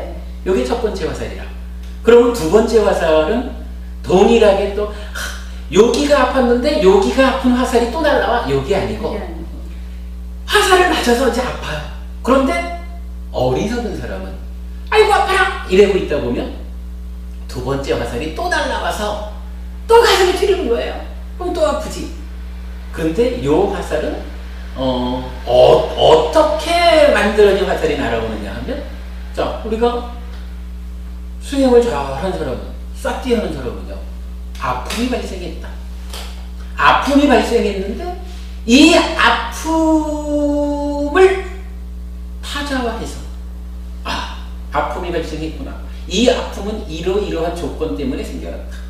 그러나 이 아픔은 무상한 것이다. 이렇게 알아가지고 생겨난 만큼의 아픔을 겪어내고 끝내야 돼요. 근데 배우지 못한 사람들은 그걸 붙잡고 있어. 그러죠. 그러지 못하고 아이고 아파 이러고 있다 보면 이 아픔 때문에 웬 놈이 어떤 놈이 나를 아프게 했어. 내가 지금은 불같이 화가 나고 이러다 보면 이어지는 아픔을 내 속에서 만든단 말이에요. 이렇게 내 안에서 2차적으로 만들어지는 아픔을 두 번째 화살이라 그래요. 요거 나중에 여기 느낌 쌓였다 하면서 이제 자세히 공부를 할 건데, 저는 요 두 번째 화살이라는 것이 굉장히 우리 교리적으로 삶의 문제에 대한 중요한 가르침이라고 봐요. 부정적인 생각을 많이 가진 사람들은 첫 번째 화살을 두 번째 화살로다가 다시 이어가고 그렇게 대부분 그렇죠. 예. 괴로움을 자생자성으로 막 계속 만들어가는. 그렇죠. 그게 예. 두 번째 하나. 그런 부분이 많죠. 그걸 두 번째 화살이라고. 예. 경우에 따라서는 우리는 이건 다음 주에 이제 괴로움에 대한 이야기를 하면서 할 건데, 거기서 이제 이 얘기가 반복이 될 거예요. 괴로움을 겪으면 괴로움이 조건이 돼가지고 또 괴로움이라는 과보를 만든다고 나와요. 괴로움에도 과보가 있다 이거야. 근데 사실은 우리가 괴로움 자체가 과보잖아요. 어떠한 행위든 어떠한 네. 조건이든에 따른 과보로 괴롭잖아. 네. 근데 이 괴로움에도 과보가 있다라고 나오는데 두 가지로 말하거든요. 하나는 그냥 어쩔 줄 모르고 요 과보를 붙잡고 매여가지고 2차적인 괴로움을 또 겪는 거. 그리고 또 하나는 밖에서 애써 구한다. 이렇게 이제 표현이 되는데, 경전에서 딱 그래요. 어디 한 글자나 두 글자로 된 진언이나 그런 것은 없을까? 하고 지금 내가 괴로움을 겪는데 이 괴로움에서 벗어나는 방법은 그 괴로움의 속성이 무상고 무하다 라고 바르게 알고로서 벗어나지 못하고 요걸 붙잡고는 그냥 울고불고 하면서 울고불고 하는 게 이미 두 번째 화살이 맞는 거죠. 네. 그리고는 거기에서 밖에서 애써 구해요. 무엇을 애써 구하나요? 해결 방법. 찾아가가지고 네. 주문 좀 하나 가르쳐 주셔요. 네. 여기 이제 한 글자나 두 글자로 된 만트라. 이게 이제 그 얘기죠. 진언. 아니면은 가가지고 어떡해요? 천도제를 지내야 되나? 이렇게 이제 밖으로 구하러 가는 거예요. 네. 근데 부처님이 보는 해법은 밖에서 구해지는 게 아니거든요. 근데 이 부분은 우리 나중에 느낌 쌍유다의 핵심되는 이야기니까 그때 한번 다시 더 보기로 할게요. 네. 근데 오늘은 여기에서는 약간 요것만 알자고요. 몸을 갖는다는 말도 있고 마음을 갖는다는 말도 있는데, 일단 즐거움에 떨어져서 어쩔 줄 몰라 하고 요런 것은 몸을 갖지 못해서 그런 것이다. 괴로움에 떨어져 가지고 어쩔 줄 몰라 하는 거, 요것은 마음을 갖지 못해서 그런 것이다 라고 하는 요 부분은 알아둬야 돼요. 뒤에 이렇게 공부를 하다 보면은 여러 가지 경우에서 특히 소금덩이 경우같이 이 업장소멸에 대한 가르침을 주시는 데서도 몸을 갖지 못하고 마음을 갖지 못하고 뭐 이런 표현들이 나타나고 그래요. 그러니까 알아두시자고요.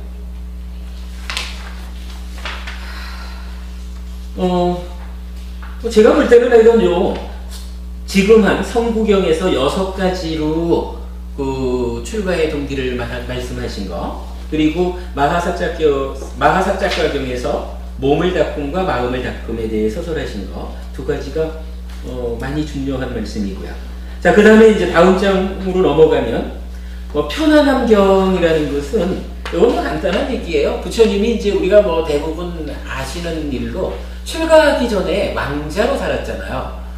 왕자로 살다 보니까 아버지 정반왕이 우리 아들 출가하지 않기를 바래가지고 호화로운 삶을 제공해 주잖아요.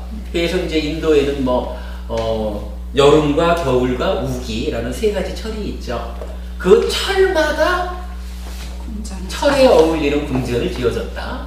이래서 우기 4개월 동안 나는 한 번도 누각 밑으로 내려와 보니까 궁전 누각 밑으로 내려와 보지도 않았다든가 뭐 이제 그런 식으로도 나오고. 그러니까 나는 그렇게 호화로운 삶을 살았어 하는 얘기가 이제 편안함경에서 설해지고 있고요.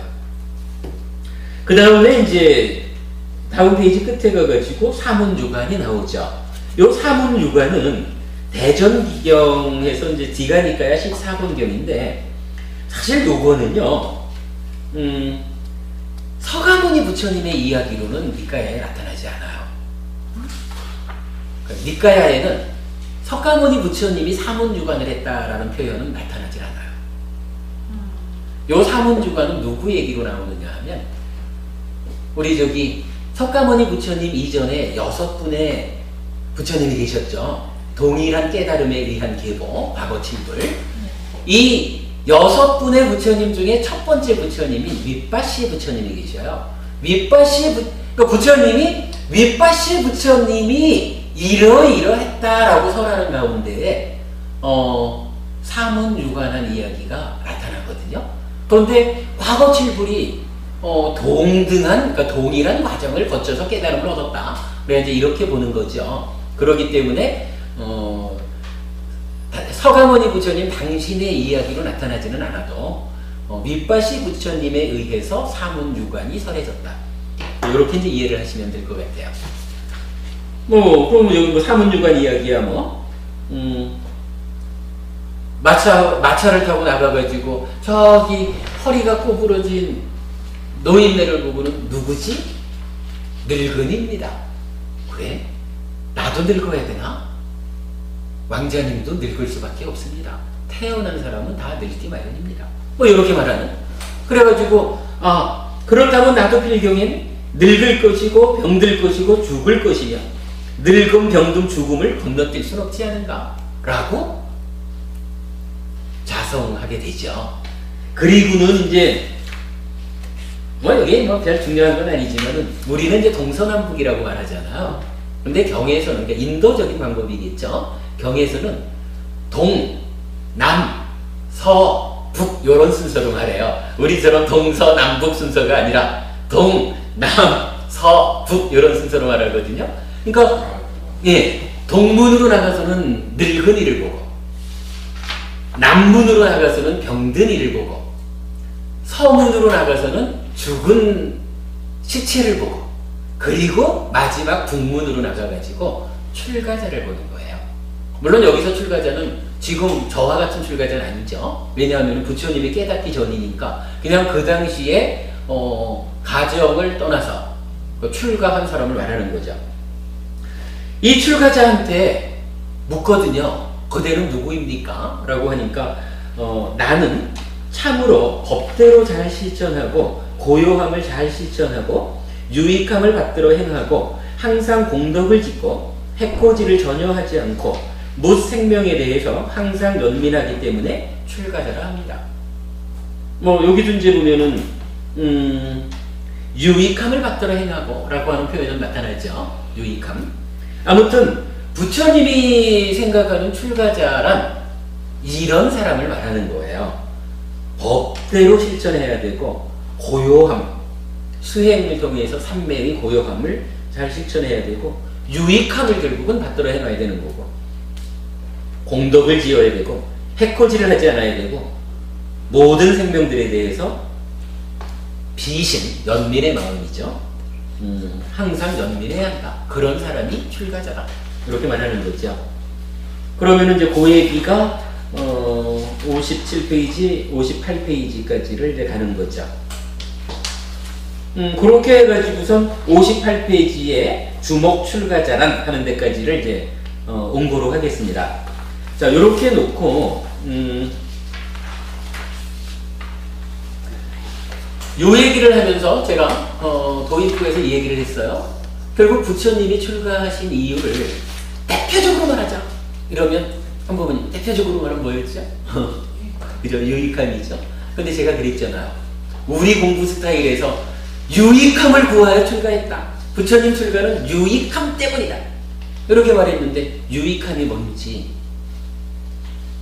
모르고 넘어가면 안 되잖아요. 여러분 우리 저기 지난번 나눠드린 요 필살기보다 더 무서운 것은 기본기 요 교재 요 교재의 4페이지에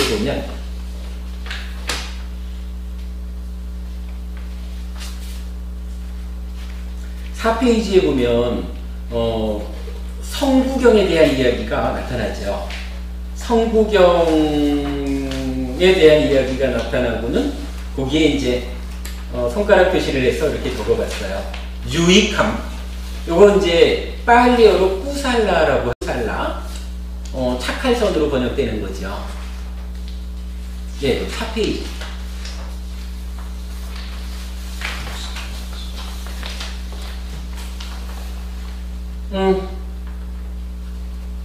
그러면 이제 부처님은 유익함을 구하여 출가했다라고 했는데 지금 출가와 관련된 이야기를 다 봤는데 결국 유익함이라는 것이 무엇이냐라고 보니까 사문유관에서도 생로병사 이야기가 나오고요. 뭐 이렇게 그 과정을 보았을 때 아예 성구경의 이야기가 유익함이란 무엇인지에 대한 답을 주는 거죠.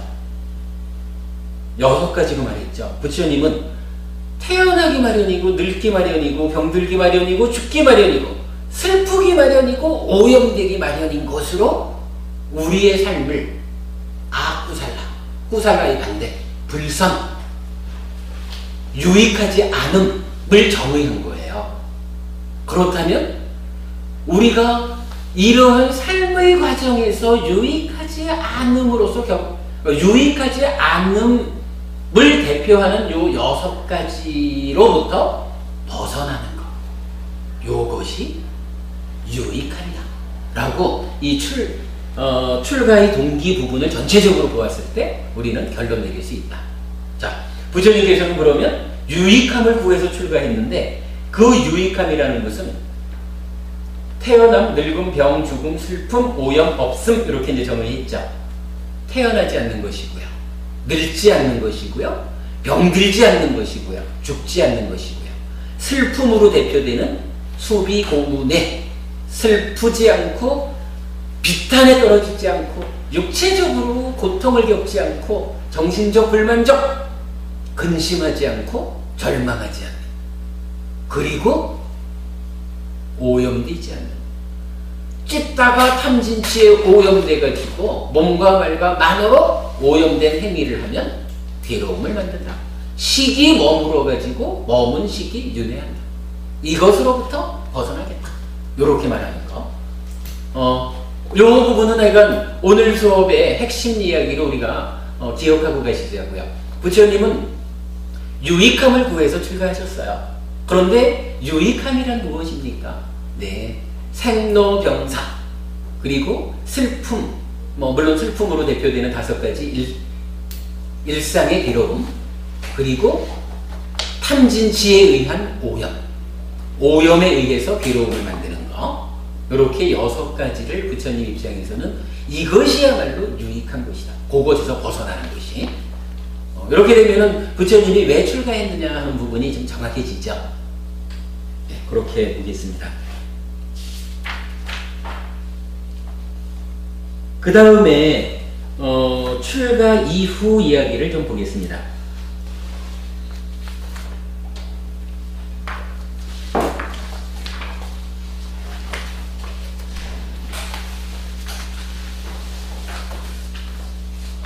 여기에서 참 한 가지는 좀 더 봐야 되겠네. 이 교재 4페이지요. 방금 본 것의 아래 단락을 보면 이때 부처님의 출가의 변은 이렇습니다.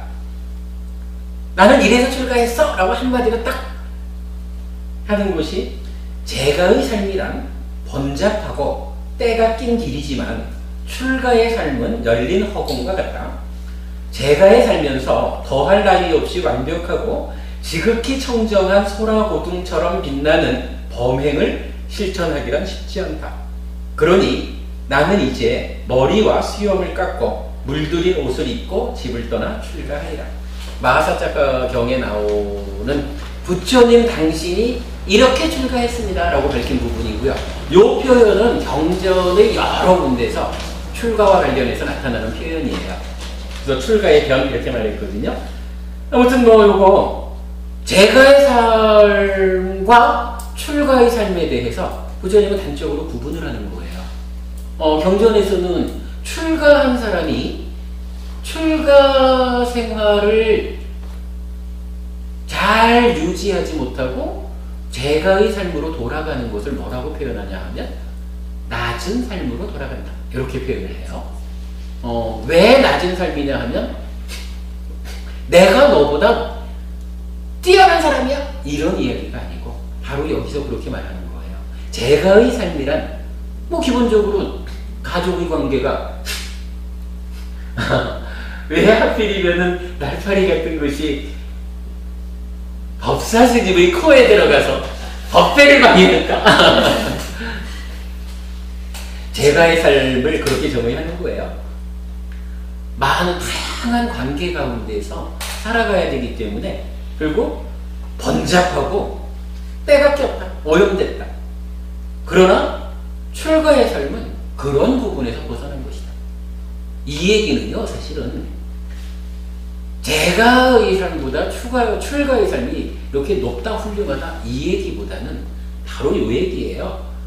출가의 삶은 열린 허공과 같다. 아무 곳에도 거리끼지 않고 아무 곳에도 묶이지 않고 오직 청정 범행을 닦아가는 삶이 출가의 삶이다. 이렇게 말하는 거거든요. 요 의미를 봐야 되겠죠.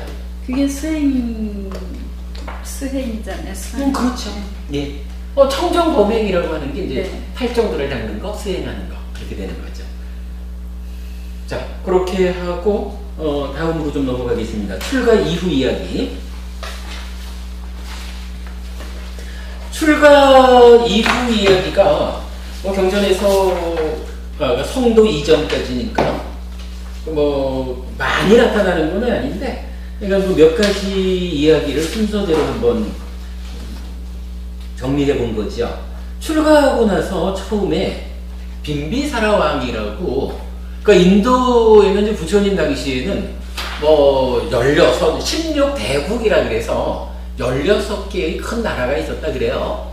근데 이제 그 16개의 대국 중에 가장 신센 나라가 한 나라는 꼬살라국이라는 데가 있어요. 요게 부처님의 그 석가족의 나라가 꼬살라국의 속국 이렇게 이제 설명이 되거든요.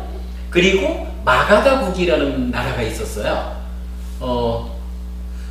여기 이제 대략 그 겐지스강을 놓고 겐지스강 북쪽에 꼬살라국이 있고 겐지스강 남쪽에 마가다국이 있는 그렇게 된 거로 제가 지금 기억을 하고 있고요. 근데 요 마가다국의 왕이 빈비사라 왕이에요. 그러니까 지금으로 보자면은 미국과 중국 이렇게 놓고 그 중에 하나 이렇게 이제 말할 수가 있겠죠. 근데 이 빈비사라 왕이 출가한 수행자 곶다마를 딱 보고는 범상치 않다. 이래가지고 요 경이 이제 쭉 나와 있습니다만은 그 수행자 곶다마를 만나는 거죠. 만나가지고는 그 다음 페이지 60쪽에 보시면 이렇게 이야기를 해요. 빈비사라 왕이 곶다마 수행자에게 당신은 어리고 젊습니다. 첫싹이 트고 있는 청년입니다. 용모의 수려함을 갖추고 귀한 왕족 태생인 것 같습니다. 코끼리의 무리가 시중드는 위풍당당한 군대를 정렬하여 당신께 선물을 드리니 받으십시오. 묵건대 당신의 태상을 말해 주십시오. 이렇게 나오거든요. 요게 이제 우리 보통 부처님 일대기 이쪽에서는 이제 어떻게 나오냐 하면 빈비사라 왕이 내가 나라를 이만큼 떼줄 테니까 그대가 왕이 되시오. 당신은 그만해 보입니다. 이런 식으로 이제 나타나는 부분인데, 그러니까 요게 스타니빠따에 나타나는 이제 출가의 경인데 거기에서는 이제 요렇게만 설명이 돼요. 내가 군대를 선물하겠다.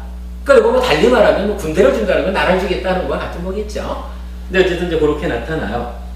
그랬더니 이제 당신의 태생이 뭡니까? 하니까 부처님 곶다마 수행자죠. 왕이요, 저쪽 히말라야 중턱에 한 국가가 있습니다. 꼬살라국의 주민으로 재력과 용기를 갖추고 있습니다. 씨족은 아디짜라 하고 종족은 사키야라 합니다. 그런 가문에서 감각적 욕망을 구하지 않고 왕이여 나는 출가한 것입니다. 까마, 우리 이제 까마 공부했죠. 까마에서 재난을 보고 그것에서 벗어남을 안온으로 보고 나는 정진하고자 합니다. 내 마음은 이것을 기뻐하고 있습니다. 이렇게 답해요. 여기에서 보면 바로 이 표현이 나오죠. 부처님이 내가 어느 나라 사람이냐 하면 이래가지고 사키야족의 나라 라고 말하지는 않고 꼬살라국의 주민이다 라고 표현을 했죠. 그러니까 정반왕이 다스리는 요 석가족의 나라의 주민이다 라고 말하지 않고 이 우리가 이제 알고 있는 정반왕 석가족 나라의 왕자였던 부처님 요렇게 우리는 알고 있지만 부처님은 자기를 소개할 때 내가 정반왕이 다스리는 석가족 나라의 왕자요 이렇게 말하지 않고 속해 있는 그 꼬살라라고 하는 큰 나라 꼬살라의 주민입니다. 이런 식으로 이제 설명하는 부분도 우리가 좀 짚고 가야 될 부분이죠. 근데 어쨌든 이제 여기 문답의 마지막에 보면 부처님은 출가한 이후에 당신의 출가 이유를 또 밝히고 있죠. 빈비사라 왕이 군대를 줄 테니까 뭐 나라를 나눠줄 테니까 이렇게 말을 했다고 쳐도 나는 그런 외적인 거 외적 대상에 대한 욕탕 까마 이 까마로부터 달콤함 즐거움을 구하지 않고 거기에서 참으로 이 까마라는 곳이 달콤함은 작고 위험함은 크다 라고 하는 부분을 보았기 때문에 거기에서 벗어나는 것을 안온 행복으로 보아서 출가를 했다. 그러니까 그런 선물로 나를 붙잡으려 하지 마십시오. 먼저 이렇게 답변을 하는 거죠. 출가의 이유가 이제 한 번 더 나타나죠. 그러니까 결국 이래 보면 까마라고 하는 말이 참 중요하게 나타났죠. 지난주에도 우리가 이제 그 얘기를 한번 했지만 몇십 년 동안 절에 다니고도 까마가 뭔지 아셔요? 이러면은 모르잖아요. 그러면 뭐 까마는 모른다 쳐도 요즘 번역되어 있는 감각적 욕망이 뭔 줄 아셔요? 이래도 사실 모르잖아요. 근데 부처님은 이 까마구나 이 부분을 보통 강조하시는 게 아니거든요. 부처님을 따라서 바르게 법을 배워서 행복해지자 라고 한다면 요 까마에 대해서 우리가 참 깊이 있게 공부해야 된다 하는 부분이 이렇게 나타나요. 다음 주에는 사성제를 대략 설하면서 그 가운데 고성제, 괴로움에 대한 이야기를 좀 할 건데 그 괴로움에 대한 이야기 중에서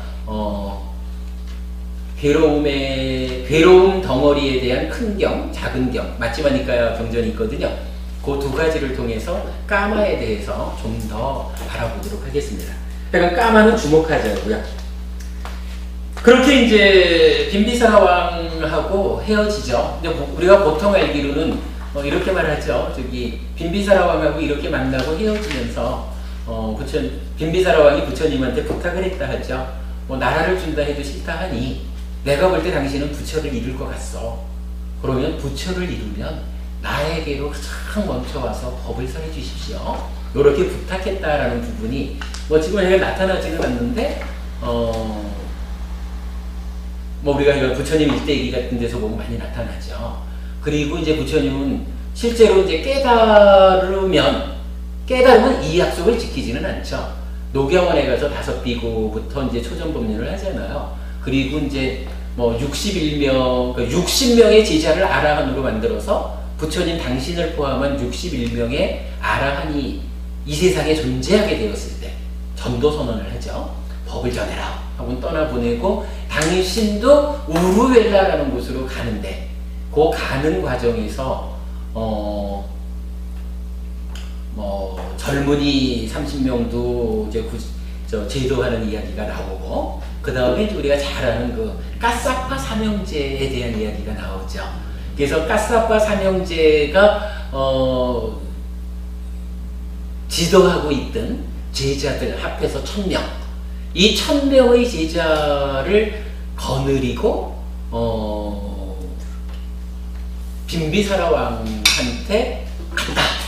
빈비사라 왕한테 갔더니 뭐 10만 명이 모여서 설법을 들었는데 그 중에 뭐 12만인가? 그래서 10만 명은 수다원을 이루고 뭐 이런 식으로 이제 나와요.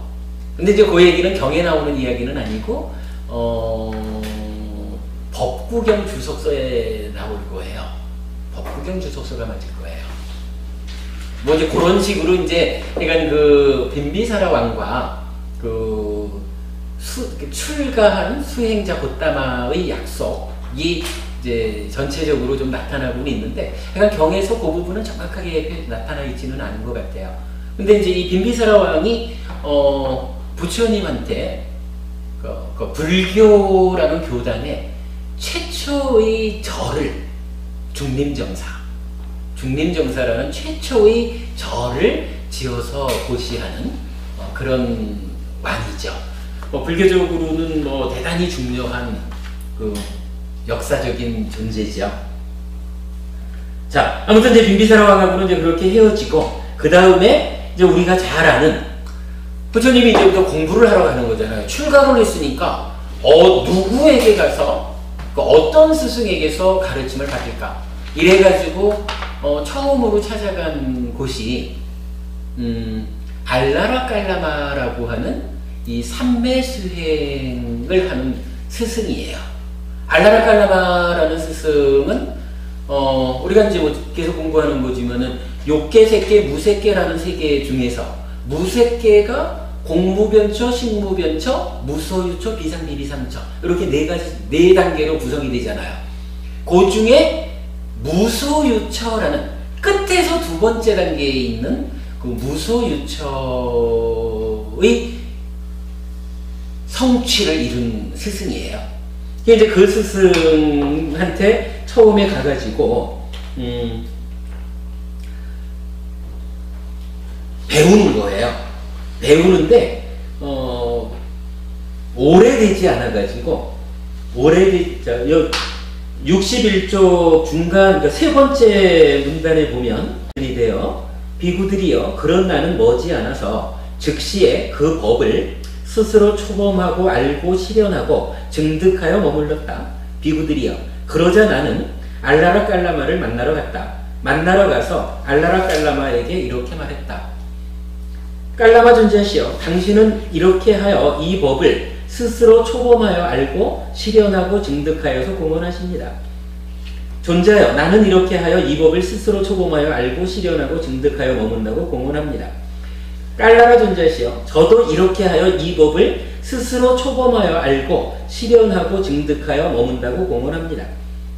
존자여 우리는 이득이 큽니다. 존자여 우리는 큰 이득이 생겼습니다. 우리가 존자와 같은 그러한 동료 수행자를 보다니요 이처럼 내가 스스로 초범하여 알고 실현하고 증득하여서 공언하는 법을 그대도 스스로 초범하여 알고 실현하고 증득하여 머뭅니다.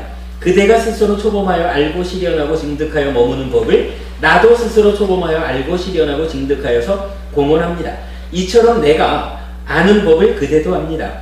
그대가 아는 법을 나도 압니다. 이와 같이 내가 그런 것처럼 그대도 그렇고 그대가 그런 것처럼 나도 그러합니다. 오시오 존자여 둘이 같이 머물면서 이 무리를 이끌어 갑시다. 요게 이제 알라라깔라마 스승이 이제 막 자기만큼 깨달은 이게 낮에 시간을 많이 써가지고 메모리 시간이 부족할 것 같아서 완전 지금 20분 남았네. 이제 막 적당히 정리하면 되겠네요. 그러니까 알라라깔라마가 제자들을 가르치다가 보니까 이렇게 그냥 오랜 시간이 걸리지 않고 딱 자기만큼의 깨달음을 성취한 제자가 생긴 거예요. 그러니까 이것은 참으로 우리에게 큰 복이다 이러면서 거기서 이제 그렇게 말하죠. 오시오 존자여 둘이 같이 머물면서 이 무리를 이끌어 갑시다. 그대와 내가 함께 이 무소유처의 깨달음을 추구해가는 이 무리를 이끌어 갑시다. 이렇게 말하는 거예요. 그랬더니 이제 그 마지막 줄에 이제 부처님이 이렇게 말하죠. 비구들이여 이와 같이 나의 스승이었던 알라라깔라마는 제자인 나를 자신과 같은 위치에 놓고 나를 크게 공경했다. 비구들이여 그런 나에게 이런 생각이 들었다. 이 법은 염오하도록 욕망을 빗발하도록 그치도록 고요해로 초범지로 바른 깨달음으로 열반으로 이끌어주지 못한다. 그것은 단지 무소유처에 다시 태어남에 이바지할 뿐이다. 라고 비구들이여 그럼 나는 그 법을 장엄하지 않고 그 법을 버리고 떠나갔다. 이렇게 말했죠.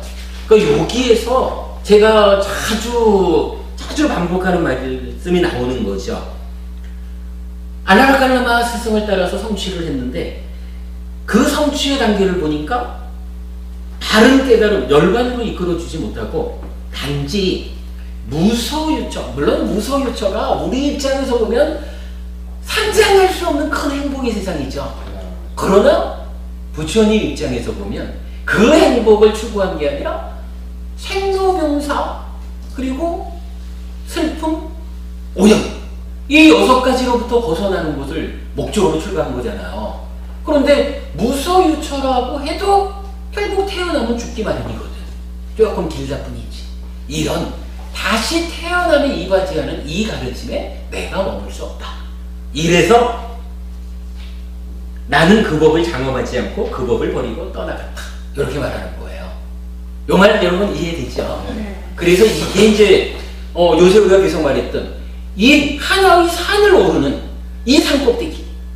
그런데 이 산꼭대기가 에고 이거는 아니네. 다시 태어나야 하는 존재로서의 추구네. 이래가지고 이 산을 버리고 다른 산으로 올랐다. 이렇게 되는 그 표현이죠. 동일한 표현이 우따카 라마쿠타라는 스승이 두 번째로 만나져요. 우따카 라마쿠타는 알라라칼라마 스승보다 한 단계 위에요. 무색계의 마지막에 있는 비상 비비상처를 성취한 스승이라. 그런데 우따카 라마쿠타 스승에게 가서도 동일한 과정이 반복이 되는 거예요.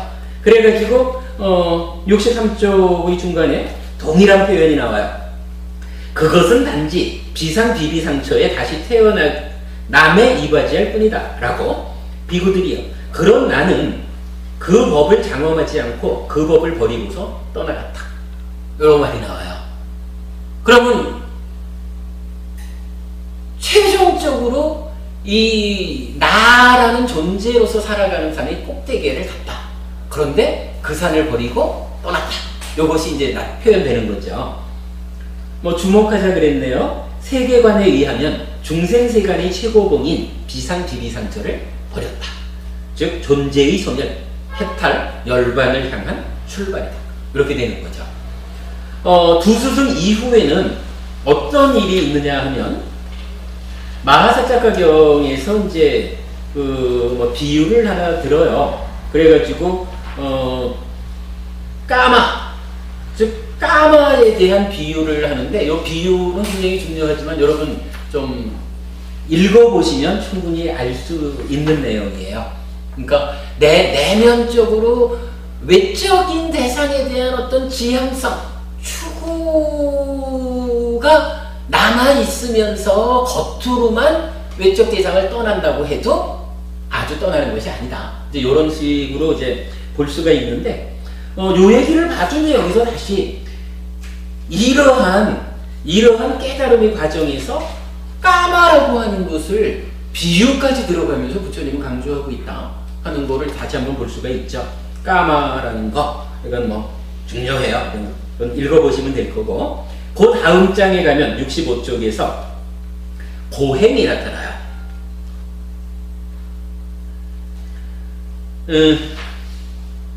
우따카 라마쿠타 스승에게서 떠나가지고 삼매 수행이 아닌 또 다른 수행이 무엇이 있는가? 라고 보니까 고행이란 수행이 있는 거예요.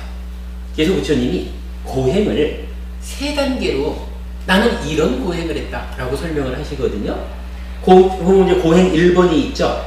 첫 번째가 마음으로 마음을 거머쥐고 압박을 가하고 눌러버리는 고행이에요. 나는 이를 악물고 혀를 입천장에 굳게 대고 마음으로 마음을 거머쥐고 압박을 가하고 눌러버리리라. 그래서 그렇게 눌러버리니까 막 그냥 죽을 것 같은 상황이 오는 거예요. 근데 그 문단의 맨 아래쪽에 한번 가볼까요? 악기회사가 이러한 괴로운 느낌이 일어났지만 내 마음을 압도하고 군림하지는 못했다. 이 표현이 나오죠. 이 표현은 뭔가요? 괴로움이, 그러니까 내 마음이 괴로움에 압도되지 않았다. 괴로움에 빠져서 어쩔 줄 몰라 하지 않았다라는 게 뭐예요? 아까식으로 보면 마음을 닦았다. 이 얘기죠. 몸을 닦았다라는 표현하고는 다른 거죠. 마음을 닦았다. 이렇게 나오는 거고. 두 번째로는 숨을 쉬지 않는 고행을 해요. 이 내용 읽어보시면, 그러니까 처음에 이제 코로 숨을 안 쉬고, 그러면 막 뽀개질 것 같고, 그 다음에 코로 숨을 안 쉬면 귀로 공기가 들락거린다네요. 귀로 숨 쉬는 것까지도 막아버리고, 그러면 뭐 막 뽀개지는가 봐요. 뭐 이렇게 이제 숨을 쉬지 않는 고행을 부처님이 이제 쭉 설명을 해요. 그리고 여기서도 마찬가지 괴로운 느낌이 일어났지만 내 마음을 압도하고 군림하지는 못했다. 그리고 그 다음에 세 번째로는 음식에 대한 고행을 해요. 근데 음식에 대한 고행을 하면 우리는 뭐 기본적으로 단식을 했다라고 생각을 하잖아요. 부처님이 굶었다라고 생각하는데 경에서는 부처님이 굶었다고 말하진 않아요. 음식의 양을 줄여요. 그래서 아주 작은 양의 음식을 먹어요. 그리고는 음식을 아주 작게 먹으니까 세월이 지나면서 우리 저기 부처님 고행상 나오죠. 뭐 갈비뼈가 나와 있고 표현하자면은 어떤 식으로 나오느냐 하면 67페이지의 두 번째 문단의 제일 아래죠. 악기회사나요. 그런 적은 음식 때문에 나의 백가죽이 등뼈에 달라붙었기 때문에 내가 백가죽을 만지리라 하면 등뼈를 잡았고 등뼈를 잡으리라 하면 백가죽을 잡았다. 악기회사나요. 그런 적은 음식 때문에 내가 대변이나 소변을 보려고 하면 얼굴을 밑으로 하고 넘어져 버렸다. 악기회사나요. 그런 적은 음식 때문에 몸을 편안하게 하려고 손으로 사지를 문지르면 내 손으로 문질러진 사지는 악취가 나는 모근을 가진 털들이 몸으로부터 우수수 떨어졌다. 악기회사나요. 사람들은 나를 보고서 이렇게 말했다. 삼은 곧다마는 검다 라고. 다른 사람들은 이렇게 말했다. 삼은 곧다마는 검은 것이 아니라 삼은 곧다마는 갈색이다 라고. 다른 사람들은 이렇게 말했다. 삼은 곧다마는 검은 것도 아니고 갈색도 아니다. 삼은 곧다마는 황금색 피부를 가졌다 라고. 악기회사나요. 그런 적은 음식 때문에 나의 피부색은 깨끗하고 밝았지만 파괴되어갔다. 그러니까 어쨌든 뭐 청정한 삶에 들어간지 몰라도 피부색은 밝아졌지만 중요한 거는 몸이 파괴되어갔다. 이렇게 말하는 거죠. 자, 그 다음 페이지로 넘어갈게요. 이제 부처님께서는 이렇게 두 스승으로부터 떠나고 그 다음에 세 단계에 걸쳐 가지고 고행을 했죠. 이 고행의 끝에 이제 68페이지 여기부터 이제 깨달음에 나게 되는데 악기회사나요. 그런 나에게 이런 생각이 들었다. 과거에 어떤 사문들이나 바라문들이 느꼈던 격렬하고 괴롭고 혹독하고 사무치고 호된 느낌 중에서 이것을 능가하는 다른 것이 더 있지 않았다. 미래의 어떤 사문들이나 바라문들이 느낄 격렬하고 괴롭고 혹독하고 사무치고 호된 느낌 중에서 이것을 능가하는 다른 것이 더 있지 않을 것이다. 현재의 어떤 사문들이나 바라문들이 느끼는 격렬하고 괴롭고 혹독하고 사무치고 호된 느낌 중에서 이것을 능가하는 다른 것이 더 있지 않다. 그러나 나는 이 극심한 고행으로도 인간의 법을 능가하는 성자에게 어울리는 특별한 지화견을 증득하지 못했다. 깨달음을 위한 다른 길은 없을까? 라고. 요 얘기는 뭐냐 하면 지금 과거, 미래, 현재 그러니까 통시적으로 놓고 볼 때 내가 지금 한 이런 고행보다 더 심한 고행을 한 사람이 없었다. 고행의 끝까지 내가 왔다. 요 얘기죠. 고행의 끝까지 내가 왔는데도 불구하고 깨달음을 얻지 못했다. 그렇다면 이것은 나의 노력이 부족해서 깨닫지 못하는 것이 아니라 고행이라는 것도 깨달음을 위한 다른 길이 아니다. 요렇게 판단을 했다는 거예요. 그래가지고 이제 그 마지막 문장이 그거죠. 깨달음을 위한 다른 길이 없을까? 우리가 이제 기본기라는 이름으로 이 공부를 시작한 것에 이제 내용이 바로 이거죠. 아니, 삼배라는 수행도 이미 있었고, 고행이라는 수행도 이미 있었는데, 그 수행의 끝에 가가지고 깨달음을 얻었는데, 뭐 거기 불교라고 할 게 있느냐? 요 질문에 대한 답으로 우리가 사실은 이 공부를 시작했잖아요. 바로 여기에 그 답이 있는 거예요. 삼매 수행을 끝까지 가봤지만, 그것은 결국 무소유처, 비상비비상처라는 높고 좋은 세상이긴 하지만 태연하게 이바지하는 길에 불과하다. 그리고 고행이라는 길도 가봤지만 고행이라는 길은 고행의 끝까지 내가 갔지만 깨달을 수 없었다. 이것은 깨달음으로 가는 바른 길이 아니다. 깨달음으로 가는 길은 없을까? 바른 길은 없을까? 여기부터 사실은 함께 오르던 산을 벗어나서 부처님만의 새로운 산을 오르는 일이 시작되는 것이다. 여기부터 불교가 시작되는 것이고 이것이야말로 불교다. 이렇게 말하는 거죠. 그래가지고 이제 뭐 그거 보면은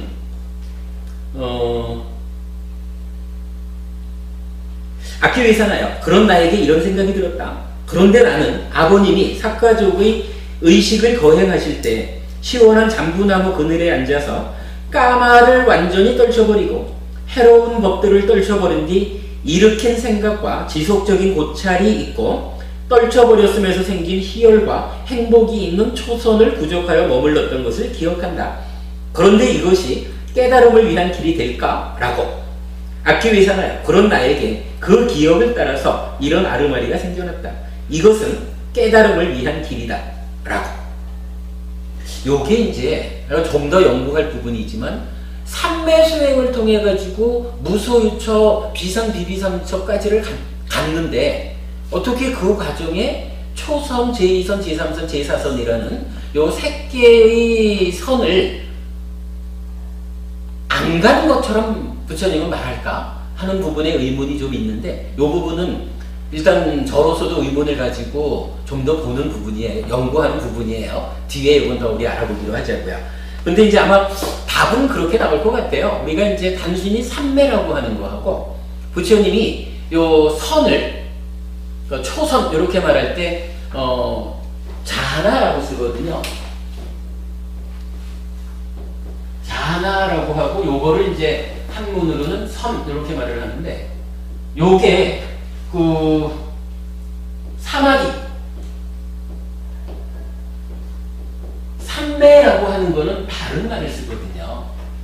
그런데 이제 저는 하여간 요 자나라고 하는 것이 삼매를 성취해서 삼매의 평정, 삼매를 딛고 서서 무상고 무아를 관찰하는 거. 요거 뭐예요? 윗바사나잖아요.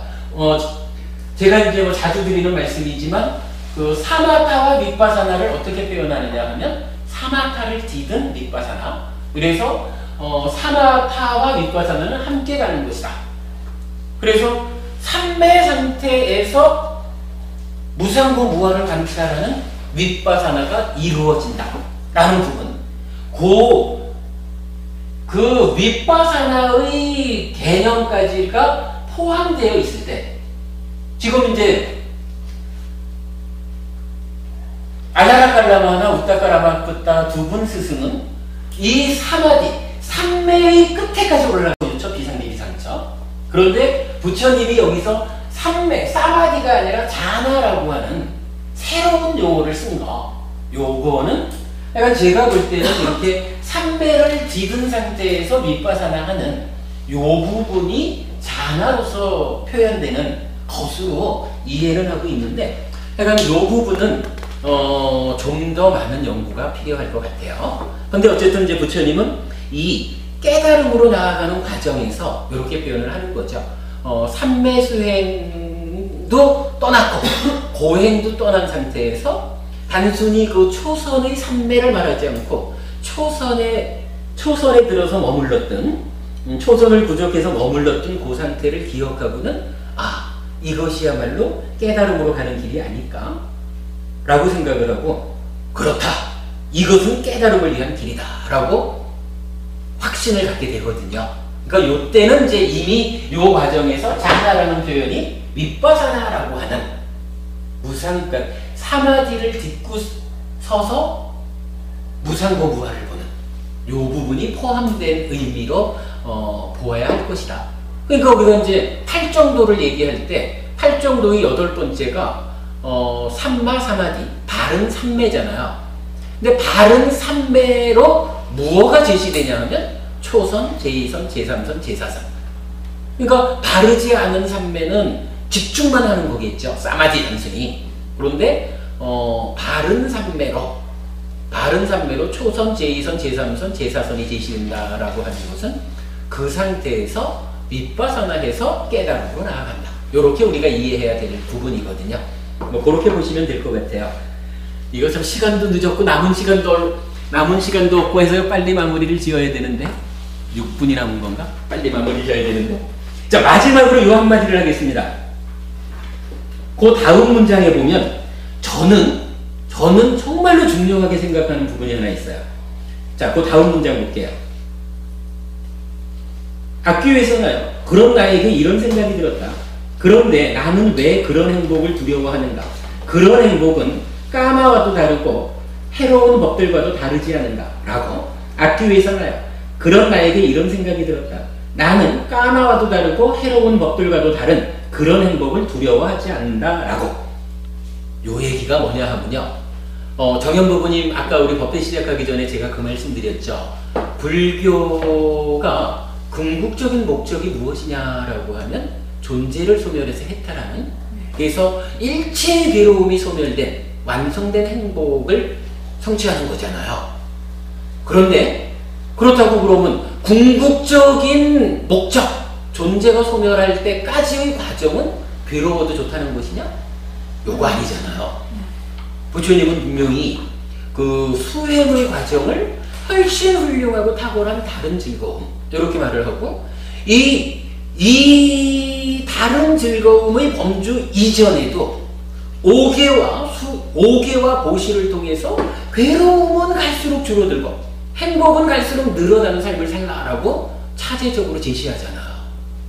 그러면 불교의 포괄적인 목적을 말하자라고 하면 존재로서도 행복해야 된다. 그래서 존재의 행복에 토대한 존재의 소멸, 요렇게 보아야 되지 않느냐. 이렇게 이제 제가 불교의 포괄적 목적을 정의하고 있는데 바로 요 문장.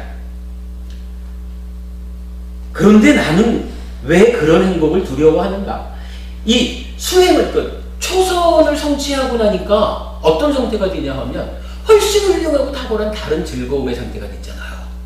이게 다른 수행자들로 보면, 고행하는 사람들로 보면 즐거움이 있으면 어떡해, 이런 얘기잖아요. 근데 부처님이 초선을 성취해가지고 그 훨씬 훌륭하고 탁월한 다른 즐거움에 탁 들었을 때, 즐거움에 내가 빠지면 안 되는 거 아닌가? 요렇게 생각할 수가 있겠죠. 거기에 대한 답변으로 그런데 이거는 양극단 중에 하나, 까마라고 하는 이런 즐거움하고는 다른 것이다. 그 얘기를 하는 거예요. 그런 행복은 까마와도 다르고 해로운 다른 법들과도 다르지 않을까. 그죠? 까마에 의해서 위험이 많은 이런 행복을 추구하지는 않지만 수행을 통해서 얻어지는 이러한 행복은 내가 두려워할 일이 아니다.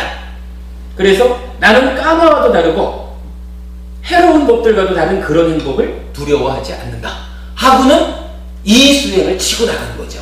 그리고 깨닫는 거죠. 그 밑에 얘기는 이제 5명의 비구들이 고행하는 동안 부처님을 도와서 함께 수행을 하다가 이제 부처님이 나는 이런 행복을 두려워하지 않는다라는 판단에서 이제 우유죽을 얻어먹고 목욕을 하고 뭐 이래 하잖아요. 요걸 보고는 수행자 못하면 타락했다 이래가지고 떠나가잖아요. 그 부분이 마지막에 나와 있는 거예요. 자, 여기까지를 그래도 다행히 여기까지 왔네. 깨달음의 과정으로, 그러니까 깨달음이 거기에 뭐 불교가 있습니까? 라고 말한 그 문제에 대한 답변하는 데까지는 여기까지가 되겠죠. 나머지는 이제 그 깨달음의 과정들로 나타내겠죠. 이제 깨달음의 내용 이 부분은 앞으로 우리가 이제 그 핵심 본문을 공부하는 가운데 좀 반복될 부분이니까 요것으로서 이 기본기를 마친 것으로 할게요. 근데 요 기본기 교재는 계속 좀 가지고 다녀주세요. 여기서 특히 그 깨달음에 대한 정리한 부분 같은 건 아주 탁월하게 정리된 부분이 있어서 앞으로 수업 중에서도 계속 활용하게 될 겁니다. 모르겠다. 이렇게 마칩시다. 수고들 하셨고요. 그리고 참 다음 토요일은 해피법당에서 한 달에 한 번씩 가는 해피법당 정기법회가 있어요. 토요일 오후 법회는 2시부터 4시까지고 그러니까 12시부터 6시까지를 요 신관 302층 그 명상연구실을 내서 법회를 할 겁니다. 시간이 되시는 분은 오시고 뭐 어려운 분은 오지 마시고요. 자, 그렇게 마치겠습니다. 감사합니다. 보자, 시간이 다 안 됐나 모르겠다.